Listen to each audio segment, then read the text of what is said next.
우리는 하나님의 말씀을 나의 유익과 내 욕망을 실현하는 것으로 성경을 보게 되면 그 앞에서 우리가 스스로 넘어지게 됩니다. 하나님의 말씀은 우리의 욕구와 욕망을 이루어주는 것이 아니라 하나님의 자기 계시입니다. 하나님이 어떤 분이고 하나님이 어떻게 통치하시고 하나님이 어떻게 이 세상을 이끌어가시고 어떻게 구원한 백성 저와 여러분을 앞으로 어디로 인도하시며 그 가운데 우리 주님께서 널리 무엇인가를 우리에게 주는 내용들로 삼아 있습니다. 그런 가운데 우리는 그것을 하나님의 계시의 말씀으로 듣지 않고 이것이 어떻게 나에게 유용한가 아니면 무엇인가 내가 이 말씀을 이용해서 내 꿈을 실현할까 이렇게 보는 사람은 한마디로 성경을 그릇되게 본 것입니다. 성경이 풀리지도 않을 뿐만 아니라 오리무중에 우리가 그 가운데서 혼선을 일으키게 되는 것이죠. 오늘 말씀도 마찬가지입니다. 한번 보시죠. 3장 1절 너는 그들로 하여금 통치자들과 권세 잡는 자들에게 복종하며 순종하며 모든 선한 일을 행하기를 준비하게 하라. 너는 그들로 하여금 지금 그레데 섬에 목회하고 있는 디도에게 지도자들에게 이렇게 하라는 거예요. 통치자들과 권세 잡는 자들에게 복종하라. 여러분 통치자들, 권세 잡는 자들 세상 권력에 여러분 복종하기를 원하십니까? 만약 통치자, 권세자들이 그릇되게 통치를 한다면 어떻게 하겠습니까? 그래도 복종해야 되겠습니까? 여러 가지 우리는 이 내용을 가지고 의문이 되겠죠. 오늘 말씀을 듣고 이 부분을 마지막으로 잘 새겨 듣고 그것을 우리가 어떻게 분별을 할 것인가를 가늠해 보시기를 바랍니다. 이 권세 잡는 자, 하나님이 통치자들을 또 스스로 그 권력을 찬탈하고 그것을 만들어냈을까요? 아니면 하나님께서는 이러한 권력자들을 또 배후에서 조종해서 세우셨을까요? 첫 번입니까? 두 번째입니까? 예. 두 번째라고 생각하신 분은 하나님의 계시 말씀을 듣는 자들이고 첫 번째로 생각한다는 것은 나의 유익 때문에 내가 고통받을 때는 왜 세상이 이렇게 이런 통치자들이 나를 괴롭게 해 라고 하면서 원망을 가질 겁니다. 나 주님께서는 그 뜻이 있는 것이에요. 우리가 로마서 13장 1절 이하의 말씀도 권력자, 통치자들에게 복종하라고 한 말씀이 있습니다. 그 뜻은 결과적으로 두 가지로 우리가 요약할 수 있는데요. 한마디로 우리 위에 또 다른 그 가장 높으신 분이 계시다는 것을 계시하는 거예요. 이는 마치 우리가 에베소서 5장에서도 아내들이여 남편을 복종하라 이런 말씀 있잖아요. 그러면 남편들은 그러한 아내들을 지배하고 맘대로 하고 그러라고 이 아내 위에 주로서 역할을 하라고 했겠습니까? 아니면은 남편들도 그 위에 누군가 있다는 것을 암시하는 걸까요? 예, 우리 모두에게는 최종적으로 우리를 운행하시고 또 우리의 위에는 우리 주님이 계시다는 것을 계시한 거예요. 그러니까 세상의 모든 질서나 정의나 이런 것들을 통해서도 우리 주님이 살아계시고 내가 있다는 것을 가르쳐 주는 계시란 말입니다. 그래서 이러한 권력들을 통해서 우리 주님이 우리 위에 계시는구나. 세상 어떤 질서를 통해서도 주님께서 그 질서가 잘 됐든 잘못됐든 우리 주님이 계신다는 것을 알려주는 거예요. 그럼 이 세상이 그런 계신 것을 안다면 이 세상이 그 계시로 인하여 완전한 세상이던가요? 완전한 세상이 아니죠. 완전할 것 같으면 이곳에 머물고 떠날 준비를 하지 않죠. 이곳이 하나님 나라고 이곳이 하나님 왕국에서 영원히 이 지상에서 이 세상 속에 머무르고자 할 겁니다. 근데 이것이 불완전하기 때문에 더 나은 항해를 하듯이 더 나은 미래를 향해 나가듯이 하나님의 나라의 세계에 우리 부르심을 받고 나가게 되는 것이. 이 땅이 전부라고 할 것 같으면 우리 주님은 주님 말씀 기울일 필요도 없고 주님의 어떤 인도하는 말씀을 계시의 말씀도 귀에 들어오지 않을 겁니다. 이 땅이 전부인데요. 근데 우리는 소망을 가질 때 우리 주님께서 미리 이 땅이 전부가 아니라 진정한 세상은 우리 주님께서 다시 만들고 있고 만들어 놨다. 새하늘과 새 땅이라는 것을 우리가 그 우리 모든 약속을 갖고 믿고 또 신앙하는 저와 여러분이 주어졌다는 사실을 기억하는 저와 여러분 되시기를 주님의 이름으로 축복합니다. 그래서 오늘도 기억하라라는 말씀을 계속하고 있는 거죠. 2절에서 아무도 비방하지 말며 다투지 말며 관용하며 범사에 온유함을 모든 사람에게 나타낼 것을 기억하라. 이러한 세상 속에서 우리는 우리의 위에 우리 주님이 계신 것을 알고 우리가 모든 것이 아니다는 거죠. 내가 의로운 자도 아니고 내가 권력자도 아니고 내 마음대로 해서는 안 된다는 것을 기억하라는 거예요. 자, 아까 우리는 권세 잡는 자하고 권력과 세상 권력의 첫 번째는 우리 위에 우리 주님이 계시다는 것을 알려주기 위한 계시의 말씀이라고 했는데 두 번째는 또 다른 이유가 있어요. 성경의 전체적인 흐름을 보면 우리가 이 세상에 왜 악이 존재하는가? 우리 주님은 무엇인가 능력이 없어서 악을 저대로 내버려 두는가? 이런 의문이 있지 않습니까? 왜?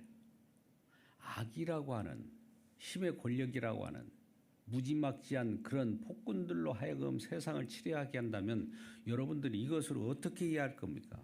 아같이 그 위의 권세가 우리 주님이라고 한다 할지라도 세상을 도저히 우리가 어떻게 이해할 수가 없을 건데 두 번째 이유는 바로 우리 성경 말씀 속에서 흐름을 보면 알 수 있는데 첫 번째 우리가 아담의 범죄로 인하여 가인이 어떻게 아담의 범죄와 같이 자기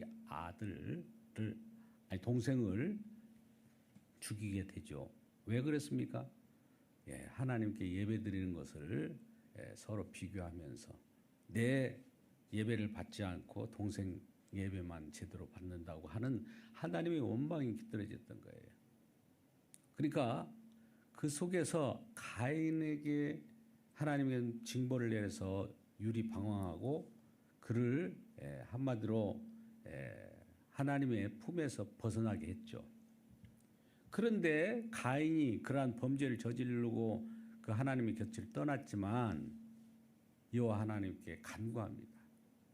주변에 나를 죽이려고 하는 사역이 있을 거고 내가 어떻게 이렇게 살아갈 수가 있느냐 나를 보호해달라는 그런 요청을 할 때 우리 하나님께서는 가인에게도 표를 줘요. 가인은 지금 악행을 행하였는데 악행한 자를 그대로 살아갈 수 있도록 표를 준단 말이죠. 여러분 이걸 이해할 수 있습니까? 악은 악으로 존재할 수 있도록 악은 그대로 보호되도록 하나님이 조치한 거예요. 이걸 이해할 수 있어요? 하나님 이 세상에 왜 악이 존재하도록 우리 주님께 조치하십니까? 이렇게 원망할 수 있습니까? 그 뜻이 있는 거예요. 악을 통해서 악이 왜 이렇게 나타난가를 선한 일을 행하고 우리 주님을 믿는 저와 여러분이 악이라는 게 저렇게 존재하는 이 세상이라는 걸 알게 하기 위해서 그와 같이 가인에게도 표를 준 거예요. 가인의 그 후손들 그 에녹성을 쌓고 왕궁을 거느리고 희미를 과시할 거예요. 그것이 계속 이어질 때 뭐 리무롯이라든지 세상 영웅, 영걸 이런 세상 권력자들이 생기게 되는 거예요. 그러면 하나님이 처음에 가인을 범죄했기 때문에 없애버렸다면은 세상에 아무 어려움도 없고 정말 선한 것만 셋의 후손을 인하여 많은 즐거움만 있을 텐데 그 하나님께서는 왜 가인을 보호하는 그런 일이 벌어졌을까? 예, 이 세상은 지금 가인과 같은 그런 세력, 공중권세 잡는 자가 있다는 것을 먼저 우리들로 하여금 알게 하고 또한 우리 주님이 그 가운데서 선한 일을 행하시는 분이라는 것을 우리들에게 가르쳐 주려고 하는 계시입니다. 그래서 우리는 변함없는 구주님의 사랑을 알 때 우리도 예수를 알기 전에는 가인과 같이 혹은 국가 권력만 또 세상을 지배하고 찬탈하고 폭정을 행하는 자들처럼 행하고 싶은 욕구가 다 있어요. 누구를 지배하고 싶은 욕구, 누구를 경쟁해서 내가 승리하고 싶은 마음들이 다 가지고 있는 거예요. 그 마음이 지금 세상 권력과 동일한 거예요. 그랬던 저희들을 어느 순간에 주님의 은혜로 주님의 하염없는 그 사랑으로 어떤 자들이었는데 어떻게 변화됐는가를 우리에게 속속히 알게 하는 겁니다. 그 내용이 우리는 3절 이하의 말씀 속에서 우리는 볼 수가 있는 거예요. 우리도 전에는 이라는 것은 예수 믿기 전에 세상 권력과 합세하여 세상을 지배하고 싶은 욕망 이런 내용을 마음에 간직하고 전에는 어리석은 자였고 순종하지 아니한 자요 속은 자요 여러 가지 정욕과 행락의 종노릇한 자요 악독과 투기를 일삼는 자요 가증한 자요 피차 미워하는 자였으나 예수 믿기 전에 이런 자였어요.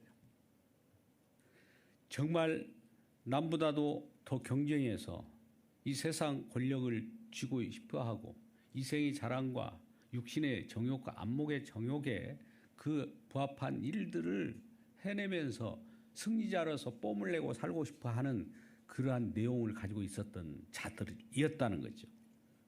근데 어느 순간에 우리는 변했어요.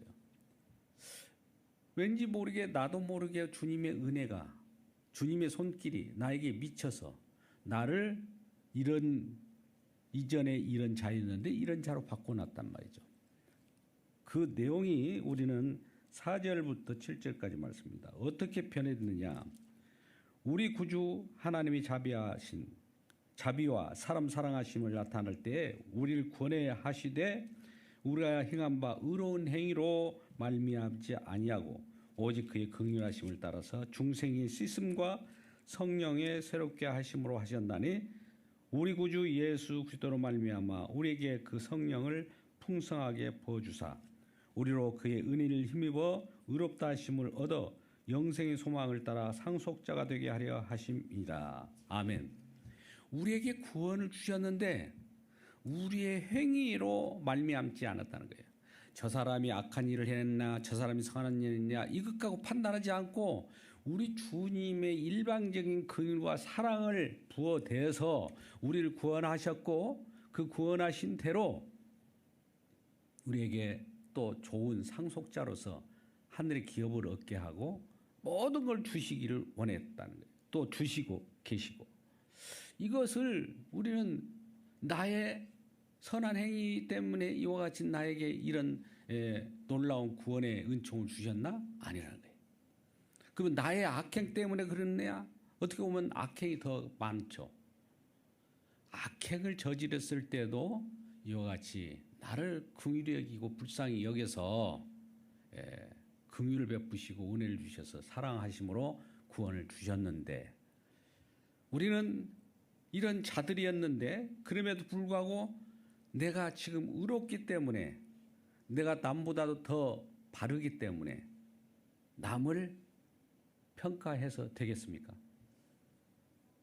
내가 바르게 살기 때문에 이제는 나는 바르게 사는 그 기준을 나를 기준으로 해갖고 세상을 평가하고 나를 기준으로 해갖고 다른 사람을 멸시하고 그래서 되겠느냐 이 말이에요. 우리는 주님께 사랑을 받고 그 무한한 주님의 은혜를 불가항력적 은혜를 나의 행위로 말미암고 그냥 거저 받은 거예요. 뭐 거저 받은 그 마음, 그 사랑을 받은 자가 거저 세상을 또 바라볼 때, 다른 형제를 바라볼 때, 자매들을 바라볼 때 그냥 동일하게 받은 은혜대로 그들에게도 이와 같이 전하는 것이 바르지 않느냐 이 말씀을 하고 있는 거예요. 그렇게 치리하라는 거, 그렇게 목회를 하라는 겁니다. 이는 마치 그러지 않고 나는 이제 의로운 자야. 의롭기 때문에 의롭지 않는 자를 내가 처단하겠어. 심판하겠어. 내가 비판하지 말라는 하나님 말씀이 아무리 있다 할지라도 나는 내 나름대로 기준이 있고 바른 하나님께 의롭다 여김을 받았지만은 그렇기 때문에 나 의로운 자이기 때문에 다른 사람을 의롭지 않는 자들을 처단하겠어. 이런 마음을 가진다면은 참으로 안타까운 일이 아닐 수가 없는 겁니다. 이는 마치 빌어먹는 거지가 빌어먹지 못하고 정말 힘들어하는 거지를 비난한 것 같은 거예요. 본인은 지금 빌어먹고 있어요. 이 표현은 하나님께서 우리에게 표현하기를 우리는 사랑의 빚진 자입니다. 하나님께 사랑의 빚진 자이죠. 빚진 자로서 살아가는데 빚진 자인 그 자가 또 다른 빚진 자를 비난하면 되겠느냐 이 말입니다. 그래서 우리는 이러한 빚진 자로서 살아갈 때 나는 정말 하나님께서 하염없는 그러한 사랑과 은혜를 받아서 이와 같은 생명을 얻었고 영원한 하나님의 기업을 얻어서 상속자가 되었는데 이제 남은 일들이 무엇일까요? 이러한 거저받은 은혜를 주변 사람들에게 알리고 선한 일을 증언한 자가 되어야 한다는 것입니다. 그래서 우리는 이제 선한 일이라고 하는 놀라운 일들을 우리에게 펼쳐질 때 여러분 우리는 선한 일을 하라라고 하는 말씀이 있다면 우리는 이 말씀을 어떻게 받아야 할까요? 마태복음 19장 17절 말씀 가운데 선한 분은 한 분이시니 그래요. 선한 분이 한 분이셔요. 누굴까요? 하나님이에요. 한 분인데 선한 분이 한 분이신 하나님이신데 우리가 어떻게 선한 일을 하라 하면 우리가 하나님이 됩니까? 하나님으로서 선한 일을 해야 됩니까? 이 말씀에 우리가 부딪혀요. 선한 일을 위하여 우리가 지음받은 자니 에베소 2장 10절 말씀 같은 경우 그렇게 나와요. 다른 여러 요소 속에서 선한 일을 위하여 우리가 뽑혀 나왔다는 거예요. 그러면 우리는 이것을 바로 하나님의 계시의 말씀, 하나님께 말씀을 부여받고 하나님께 묻지 않고 그래 선한 일이 뭐지? 다른 사람에 비해서 내가 선한 일 많이 해야지. 오늘 또 이 일을 했어. 그러면 한 만큼 나는 선한 일을 했지만 선한 일을 하지 못한 자를 평가하고 비난할 겁니다. 그러면 이런 선한 일을 가지고 서로 형제 자매들을 평가하고 비난하게 되면 자기 의의 왕국을 세우는 거예요. 그러면 우리는 선한 일을 하라고 할 때 이 말씀을 어떻게 받아야 할까요? 여러분 어떻게 받습니까? 아까 선한 분은 한 분이시라고 했잖아요. 하나님 한 분이시죠? 하나님이 우리에게 베풀어 주신 선한 일이 있을 거예요. 선한 일, 하나님께서 우리에게 베푸신 선한 일을 우리는 증언한 자이고 퍼날리는 자이고 주님의 선한 일을 우리 그릇에 담아서 전달하는 자예요. 이걸 선한 일이라고 하는 거예요. 우리가 아무리 선한 일을 한다 할지라도 무슨 일을 내가 선한 일을 한다고 마음먹으면 그 속에는 우리 욕심이 다 들어있는 거예요. 아무리 내가 정말 죄 가운데 살아도 그 죄를 회개하고 아무리 내가 선한 일을 한다 할지라도 그 속에는 선하려고 하는 그 속에 우리 본성이 들어있어요. 즉 선한 일을 하면은 꼭 반대급부로 뭔가 내가 얻어질 것이 있기 때문에 선한 일을 하지 그냥 거저 하는 일이 없는 것이 저와 여러분입니다. 아니 나는 그거 없이 거저 그냥 선한 일을 할 수 있다라고 생각한 자신하는 사람들은 막상 그 어떤 그런 상황, 선한 일을 할 수 없는 상황에 놓여 있을 때 그걸 변명할 수가 없어요. 그러면 우리는 뭘 그같이 선한 일을 하라고 하면 어떻게 이걸 받아들일까? 예, 선한 분이 한 분이 하나님이 하신 그 일이 우리가 하는 것이 아니라 주님이 하셔서 우리를 그릇 삼아서 저와 이름을 사용하는 그 그릇을 통해서 우리 주님이 표현되는 거예요. 그러니까 먼저 믿는 저와 여러분에게 우리 주님은 사랑과 은혜를 베풀어서 사랑과 은혜가 하나님 선한 일인데 그 선한 일을 우리에게 부어주시면 우리 속에는 하나님 은혜와 사랑을 가지고 있지 않습니까? 주님이 부어주시는 은사도 있을 거고 여러 가지 하나님이 주시는 은혜가 있을 거예요. 그 은혜를 나타내고 그 은혜를 받았음을 알려주고 그 은혜를 모든 사람들에게 표현하는 것이 바로 우리에게 명하는 선한 일을 하라는 내용입니다. 우리가 직접 선한 일을 하는 것이 아니라 선한 구분을 전달하는 것이 선한 일이에요. 그래서 이러한 하나님의 말씀을 우리에게 직접 지시하고 명령하는 것 같지만 이것이 계시의 말씀이라는 것. 주님을 계시하는 말씀이지 너의 선한 너는 정말 뛰어난 자야. 우리의 능력을 믿고 우리에게 명령한 것이 아니라는 것을 먼저 깨달아야 합니다. 그래서 오늘 또 많은 지도자들이나 디도에게 포함된 많은 그레데인들의 그 수많은 그런 세상 권력 속에 살아가는 자들에게도 선한 일을 주님을 증언하라는 거예요. 선한 주님의 사랑을 전하라는 거예요. 그러면 그들이 세상 권력을 가지고 이모저모 아무리 자기 권력을 흔들린다 할지라도 이러한 선한 일을 증언하는 저와 여러분에 의해서 그들도 왜 저들은 우리의 선한 일을 통해서 그들이 뭔가 달라졌다는 것을 알게 되는 거예요. 세상 권력자들이 볼 때 저들은 어떤 무리들이기 때문에 우리에게 아무리 우리가 핍박을 해도 저와 같은 주님의 사랑만 전하고 주님의 은혜만 전하고 주님께서 부어주신 뭐가 있다면서 그 예수를 증언하는가 하면서 그들도 기회가 되면 주님을 믿을 수 있는 기회가 된다는 겁니다. 놀랍죠? 그래서 사도 바울도 이모 저모 돌아다니면서 복음을 전할 때 로마 권력에도 그 복음이 들어갔을까요? 안 들어갔을까요? 통치 권력자들도 어떻게 해서 그러한 저 사도 바울이 전하는 주님의 사랑과 은혜를 받고 그들도 믿는 자들이 생기게 되는 거예요. 세상 권력자도 예수 그리스도를 믿는 자들이 생기게 된다는 거예요. 그래서 주님은 우리 바울을 통해서 세상 속에서 건져낼 자를 아무리 극악한 통치 권력자 그 세상의 폭정을 일으키는 자들도 구원할 수 있는 능력이 있다는 것을 가르치려고 싶은 겁니다. 여러분은 어떻습니까? 특별히 우리 교회적으로나 우리 주변에 가까운 것들 하나님의 우리에게 주시는 비유의 말씀이 있어요.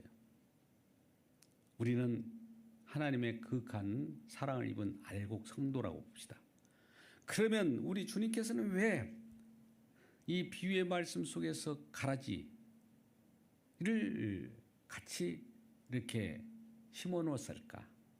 아까 말씀한 대로 가인을 그대로 보호한 것처럼 가라지를 보호해서 진정한 우리 주님의 선한 일이 무엇인가를 분명하게 나타내 보이고 우리 주님의 하실 일을 보여주기 위한 계시의 말씀이라는 것을 기억하시기 바랍니다.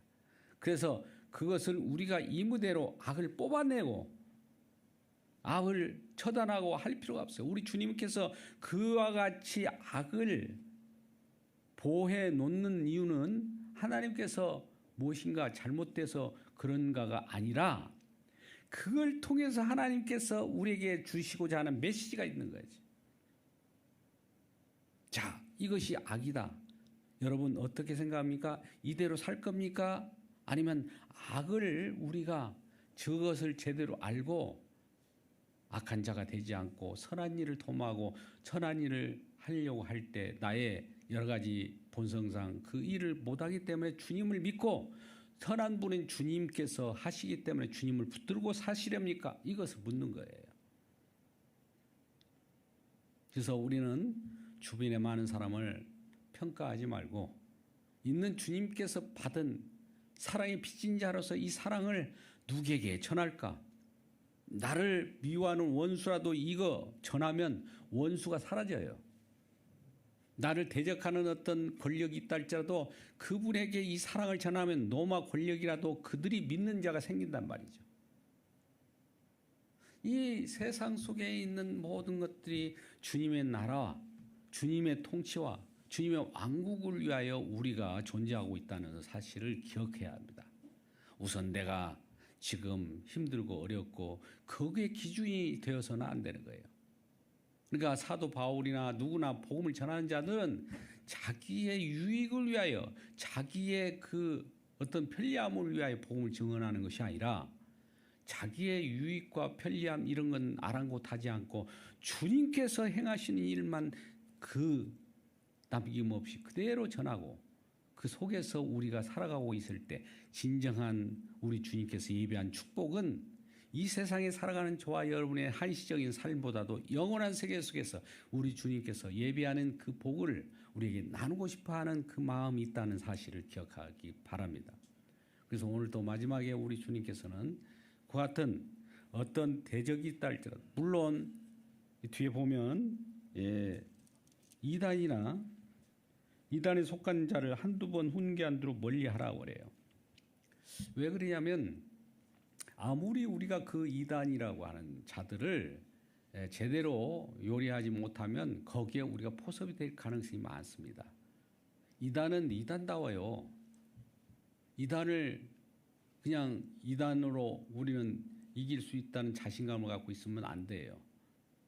영의 세계 속에서는 그러한 이단들 또 사단의 그 조종을 받기 때문에 엄청난 영적 싸움이 있다는 것이죠.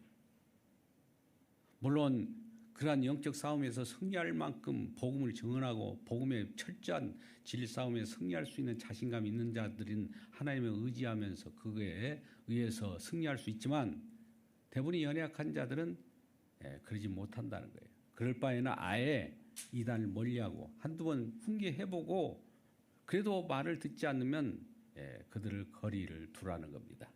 이것이 저와 여러분에게 할 수 있는 지도자들에게 부탁하는 말씀이죠.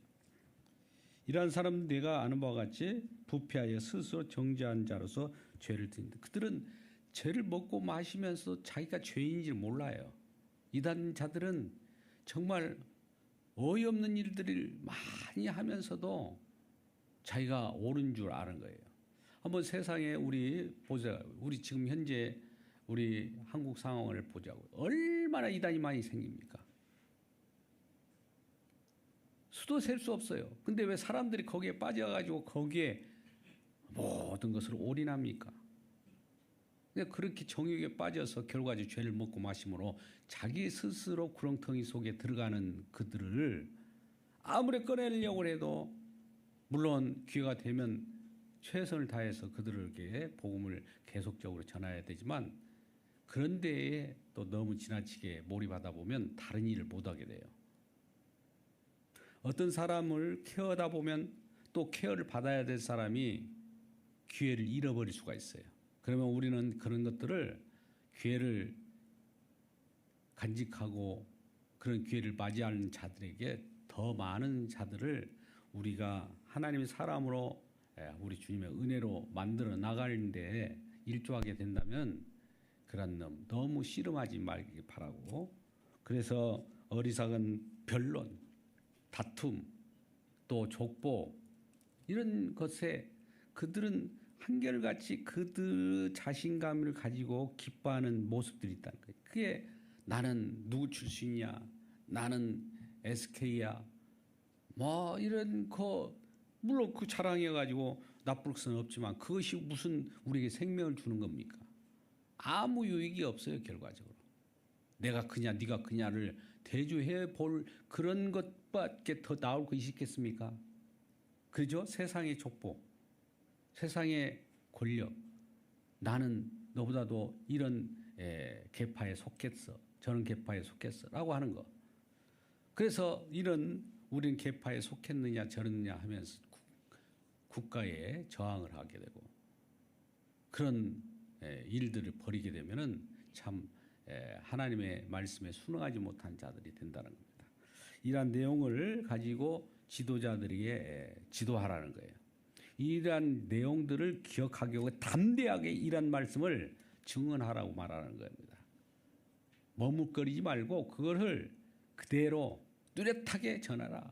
자신 있게 전하라. 이런 말씀을 지금 디도에게 사도 바울은 권면하고 있고 이러한 목회를 통해서 목회 서시를 통해서 우리 지도자들에게 리더십을 발휘할 수 있는 놀라운 은혜를 우리에게 주신 걸 믿고 감사하는 그러한 저와 여러분 되시기를 주님의 이름으로 축복합니다.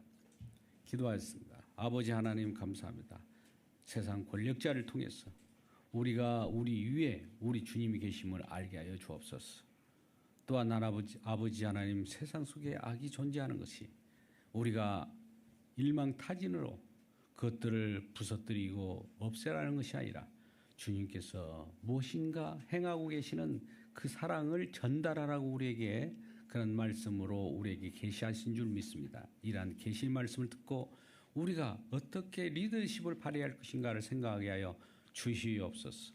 이제 새로운 2026년을 맞이하고 있습니다. 아버지 주님께서 우리에게 큰 은혜를 주셔서 세상 속에서 모난 세상 가운데 우리가 주님으로 말미암아 승리할 수 있고 주님으로 말미암아 하나님께 영광을 돌릴 수 있는 귀한 은혜를 우리에게 주셔서 우리 주님께 감사하며 함께 기뻐할 수 있는 우리 모든 성도들에게 하여 주옵소서. 예수님의 이름으로 기도드리옵나이다. 아멘.